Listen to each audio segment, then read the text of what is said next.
ಕೈದಿಗಳಿಗಿಂತಲೂ ಕೀಳಾದ್ರ ಭಾರತೀಯರಿಗೆ ಇದೆಂಥ ಅವಮಾನ. ಟ್ರಂಪ್ ಮೋದಿ ಟಾರ್ಗೆಟ್ ಕೈ ಕೆಂಡಾಮಂಡಲ. ಇದುವೇ ಚಿತ್ರರಂಗದ ಎರಡನೇ ಸ್ಟೋರಿ, ವಲಸೆ ಜಟಾಪಟಿ.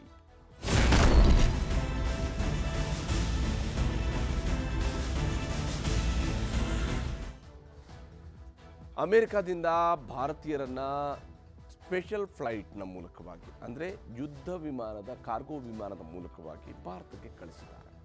ಹೀಗೆ ಅಕ್ರಮ ವಲಸಿಗರು ಅಂತ ಹೇಳಿಕೊಂಡು 104 ಮಂದಿಯನ್ನು ಭಾರತಕ್ಕೆ ವಾಪಸ್ ಮಾಡಿರ್ತಕ್ಕಂಥ ವಿಚಾರದಲ್ಲಿ ಈಗಾಗಲೇ ಆಡಳಿತ ಮತ್ತು ಪ್ರತಿಪಕ್ಷಗಳ ನಡುವೆ ದೊಡ್ಡ ಜಟಾಪಟಿ ನಡೀತಾ ಇದೆ. ಲೋಕಸಭೆ, ರಾಜ್ಯಸಭೆ, ಸಂಸತ್ನ ಆವರಣದಲ್ಲೂ ಕೂಡ ಪ್ರತಿಭಟನೆಗಳು ನಡೆದಿದ್ದಾವೆ. ಕೇಂದ್ರ ಸರ್ಕಾರದಿಂದಲೂ ಕೂಡ ಸ್ಪಷ್ಟನೆ ಸಿಕ್ಕಿದೆ. ಪ್ರತಿಪಕ್ಷಗಳಿಂದ ಟೀಕಾ ಪ್ರಹಾರ ಜೋರಾಗ್ತಾ ಇದೆ. ಅದರ ಬಗ್ಗೆ ವಿವರಣೆ ನಿಮಗೆ ನೀಡ್ತಾ ಹೋಗ್ತೀನಿ. ಬಹಳ ಮುಖ್ಯವಾಗಿ ಇಲ್ಲಿ ಕಾಲುಗಳಿಗೆ ಕೋಳ ಹಾಕಿದ್ದಾರೆ ಅನ್ನುವಂಥದ್ದು, ಹಾಗೆಯೇ ಕೈ ಹಿಂದೆ ಕಟ್ಟಿರುವಂಥದ್ದು, ಇನ್ನು ಕೈದಿಗಳಂತೆ ಅವ್ರನ್ನ ಬಂಧಿಸಿ ಇಡಲಾಗಿತ್ತು ಅನ್ನುವಂಥದ್ದು, ಕೈಗೆ ಕೋಳ ಹಾಕಲಾಗಿತ್ತು ಅನ್ನುವಂಥದ್ದು, ಈ ರೀತಿಯಾದಂತಹ ಆಪಾದನೆ ಈಗ ಕೇಳಿ ಬಂದಿದೆ. ಈ ಅಕ್ರಮ ವಲಸಿಗರು ಅಂತ ಹೇಳುವಂಥ, ಅಂದರೆ ಭಾರತೀಯರು ಯಾರು ಅಕ್ರಮವಾಗಿ ಅಮೆರಿಕಕ್ಕೆ ಹೋದರು, ಯಾವುದೇ ದೇಶಕ್ಕೆ ಆಗಲಿ ನೀವು ವೀಸಾ ಇಲ್ಲದೆ ಹೋಗುವಂಥದ್ದು ಅಕ್ರಮನೇ. ಅದು ಅವರು ಅಕ್ರಮ ವಲಸಿಗರೇ ಆಗ್ತಾರೆ. ಆ ದೇಶ ಅವ್ರನ್ನ ಅಕ್ರಮ ವಲಸಿಗರು ಅಂತೇಳಿ ಟ್ರೀಟ್ ಮಾಡಿದೆ. ಆದರೆ ಅಕ್ರಮ ವಲಸಿಗರನ್ನು ಅನ್ನುವ ಕಾರಣಕ್ಕಾಗಿ ಈ ರೀತಿಯಾಗಿ ಕಾಲುಗಳಿಗೂ ಬೇಡಿ ಹಾಕಿ, ಕೈಗಳಿಗೂ ಬೇಡಿ ಹಾಕಿ ಅವ್ರನ್ನ ಭಾರತಕ್ಕೆ ವಾಪಸ್ ಕಳಿಸಿದ್ದಾರೆ ಅನ್ನುವಂಥದ್ದು ಇಲ್ಲಿರುವಂತಹ ಆರೋಪ ಆಗಿದೆ. ಇದಕ್ಕೆ ಸಂಬಂಧಪಟ್ಟಂತೆ ಈಗಾಗಲೇ ವಲಸೆ ಪಾಲಿಟಿಕ್ಸ್ ಭಾಳ ಜೋರಾಗಿ ಸಾಗ್ತಾ ಇದೆ. ಅಧಿಕಾರಕ್ಕೆ ಬಂದ ಒಂದೇ ವಾರದಲ್ಲೇ ಟ್ರಂಪ್ ಅವರು ಶಾಕನ್ನು ಕೊಡ್ತಾ ಇದ್ದಾರೆ ಅನ್ನೋಂಥದ್ದು ಸ್ಪಷ್ಟ ಇದೆ. ಭಾರತಕ್ಕೆ ಅತಿ ದೊಡ್ಡ ಆಘಾತವನ್ನು ಟ್ರಂಪ್ ಸರ್ಕಾರ ಈಗಾಗಲೇ ನೀಡಿರುವಂಥದ್ದು. ವಿಶೇಷವಾಗಿ ಅನಧಿಕೃತ ವಾಸದ ನೆಪದಲ್ಲಿ 104 ಭಾರತೀಯರನ್ನು ಏರ್ ಲಿಫ್ಟ್ ಮಾಡಲಾಯಿತು. ಅವ್ರನ್ನ ಅಕ್ಷರಶಃ ಎತ್ತಂಗಡಿ ಮಾಡುವಂಥ ಕೆಲಸವನ್ನು ಮಾಡಿದ್ದು. ಕೈದಿಗಳಂತೆ ಭಾರತಕ್ಕೆ ತಂದಂತಹ ಅಮೆರಿಕ ಸೇನಾ ವಿಮಾನ ಆ ಮೂಲಕವಾಗಿ ಭಾರತಕ್ಕೆ ತಂದು ಅವರು ಇಳಿಸಿ ಹೋಗಿದ್ದಾರೆ. ಅಮೆರಿಕದ ಈ ವರ್ತನೆಗೆ ಭಾರತದಲ್ಲಿ ಭಾರಿ ಆಕ್ರೋಶವೂ ಕೂಡ ವ್ಯಕ್ತವಾಗ್ತಾ ಇದೆ. ಈಗ ನಡೆಸಿಕೊಂಡಿರುವಂತಹ ರೀತಿ ಸಮಂಜಸವಾದದ್ದಲ್ಲ ಅನ್ನುವಂಥದ್ದು ಆಕ್ಷೇಪಕ್ಕೂ ಕೂಡ ಕಾರಣ ಆಗಿದೆ. ಲೋಕಸಭೆ, ರಾಜ್ಯಸಭೆ, ಸಂಸತ್ ಆವರಣದಲ್ಲೂ ಕೂಡ ಇದಕ್ಕೆ ಸಂಬಂಧಪಟ್ಟಂತೆ ಗದ್ದಲ ಏರ್ಪಟ್ಟಿದೆ. ಲೋಕಸಭೆ, ರಾಜ್ಯಸಭೆ ಕಲಾಪಗಳು ಕೆಲ ಕಾಲ ಮುಂದೂಡಿಕೆ ಕೂಡ ಮಾಡಲಾಗಿತ್ತು ಇದೇ ಉದ್ದೇಶದಿಂದ. ಹಾಗೆಯೇ ಈ ವಿಚಾರದಲ್ಲಿ ಮೋದಿ ಸರ್ಕಾರದ ವಿರುದ್ಧ ಆಕ್ರೋಶವನ್ನು ಪ್ರತಿಪಕ್ಷಗಳು ಹೊರಹಾಕಿದ್ದಾವೆ. ಮೋದಿ ಸರ್ಕಾರ ಈ ವಿಚಾರಕ್ಕೆ ಸಂಬಂಧಪಟ್ಟಂತೆ ಸ್ಪಷ್ಟನೆಯನ್ನು ಕೂಡ ಕೊಟ್ಟಿದೆ. ಏನಾಗಿದೆ, ಯಾವ ಸ್ವರೂಪದಲ್ಲಾಗಿದೆ, ಅಷ್ಟೇ ಆದರೆ ಕಾಂಗ್ರೆಸ್ ಆಡಳಿತ ಸಂದರ್ಭದಲ್ಲಿ ಕೂಡ ಏನಾಗಿದೆ ಅನ್ನೋದನ್ನು ಹೇಳಿದೆ. ಟ್ರಂಪ್ ಮೋದಿ ಸ್ನೇಹದಿಂದಲೇ ಭಾರತೀಯರಿಗೆ ಈ ದುರ್ಗತಿ ಅಂತ ಪ್ರತಿಪಕ್ಷಗಳು ಆಕ್ರೋಶವನ್ನು ವ್ಯಕ್ತಪಡಿಸ್ತಾ ಇದ್ದಾವೆ. ಅವರು ಸಹಜವಾಗಿಯೇ ಪ್ರತಿಪಕ್ಷವಾಗಿ ತಮ್ಮದೇ ಆದಂತಹ ಒತ್ತಡವನ್ನು ಸರ್ಕಾರದ ಮೇಲೆ ಹೇರುವಂಥ ಪ್ರಯತ್ನವನ್ನು ಮಾಡ್ತಾ ಇದ್ದಾರೆ. ಈ ವಿಚಾರಕ್ಕೆ ಸಂಬಂಧಪಟ್ಟಂತೆ ನೋಡ್ತಾ ಹೋದಾಗ ಟ್ರಂಪ್ ಮೋದಿ ವಿರುದ್ಧ ಆಕ್ರೋಶವನ್ನು ವ್ಯಕ್ತಪಡಿಸ್ತಾ ಇರುವಂಥದ್ದು, ಭಾರತೀಯರನ್ನು ಅಮೆರಿಕ ನಡೆಸ್ಕೊಂಡಂತಹ ರೀತಿಗೆ ಆಕ್ರೋಶವನ್ನು ಪ್ರತಿಪಕ್ಷಗಳು ವ್ಯಕ್ತಪಡಿಸಿದ್ದಾವೆ. ವಿಶೇಷವಾಗಿ ಕೈಗೆ ಕೋಳ ಹಾಕ್ಕೊಂಡು ಬಂದಿದ್ದಕ್ಕೆ Congress ಕೆಂಡಾಮಂಡಲವಾಗಿದೆ.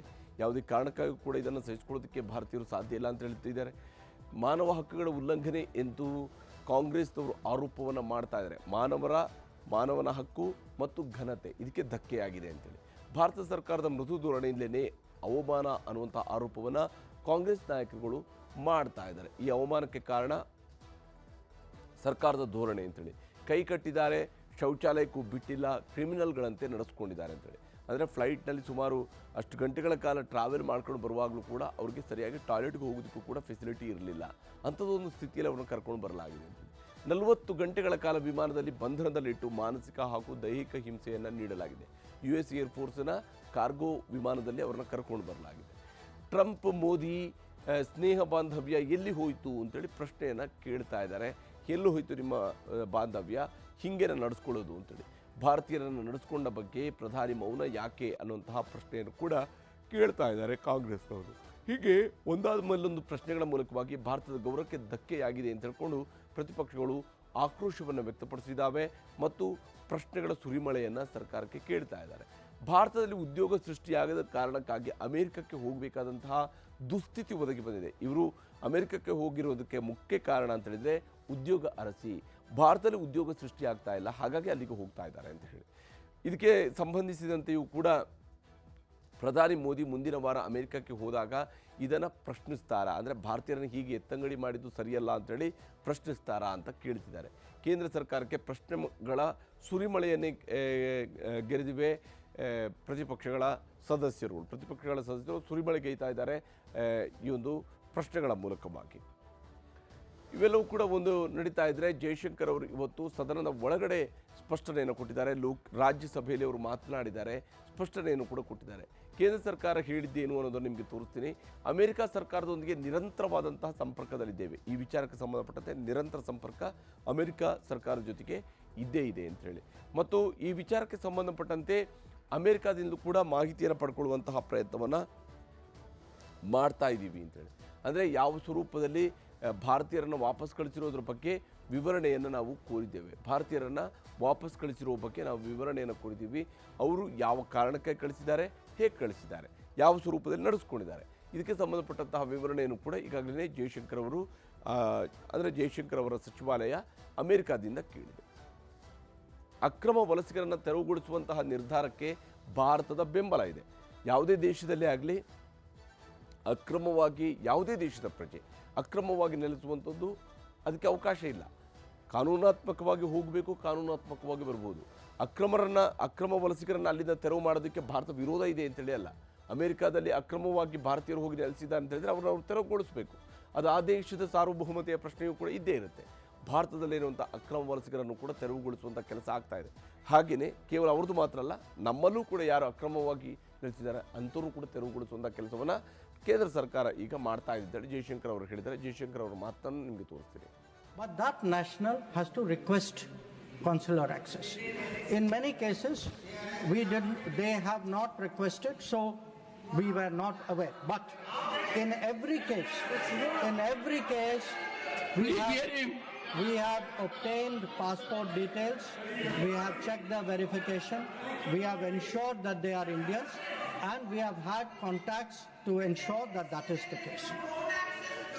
Then, sir, there is the next issue. After their return, are we making an effort, which Honorable Member Tirchi Siva asked? Are we making an effort? Yes.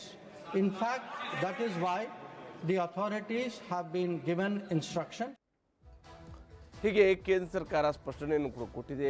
ಭಾರತೀಯರನ್ನ ಅಲ್ಲಿಂದ ಯಾರನ್ನ ಅಕ್ರಮ ವಲಸಿಗರು ಅಂತೇಳಿ ಕಳಿಸಿದಾರಲ್ಲ ಅವರು ಭಾರತೀಯರು ಅನ್ನೋದನ್ನು ಕೂಡ ನಾವು ದೃಢಪಡಿಸ್ಕೊಂಡಿದ್ದೀವಿ. ಅವರ ಉಳಿದ ಡಾಕ್ಯುಮೆಂಟ್ಸ್ಗಳನ್ನು ವೆರಿಫೈ ಮಾಡಿಕೊಂಡು ಹೌದು ಅವರು ಭಾರತೀಯರು ಅನ್ನೋದನ್ನು ಕೂಡ ದೃಢಪಡಿಸ್ಕೊಂಡಿದೆ ಭಾರತ ಸರ್ಕಾರ. ಆದರೆ ಈ ರೀತಿಯಾಗಿ ಅಕ್ರಮ ವಲಸಿಗರು ಅನ್ನೋಂಥ ಕಾರಣಕ್ಕಾಗಿ ಅವ್ರನ್ನ ಅಮಾನವೀಯವಾಗಿ ಕಳಿಸ್ಕೊಳ್ಬಹುದಾ, ಆ ರೀತಿಯಾಗಿ ನಡೆಸ್ಕೊಳ್ಳುವಂಥದ್ದು ಸರಿನಾ ಅನ್ನುವಂತಹ ಅಮೆರಿಕದ ಧೋರಣೆಯ ಬಗ್ಗೆಯೂ ಕೂಡ ಕೇಂದ್ರ ಸರ್ಕಾರವು ಕೂಡ ಪ್ರಶ್ನಿಸುವಂತಹ ಕೆಲಸವನ್ನು ಮಾಡ್ತಾ ಇದೆ.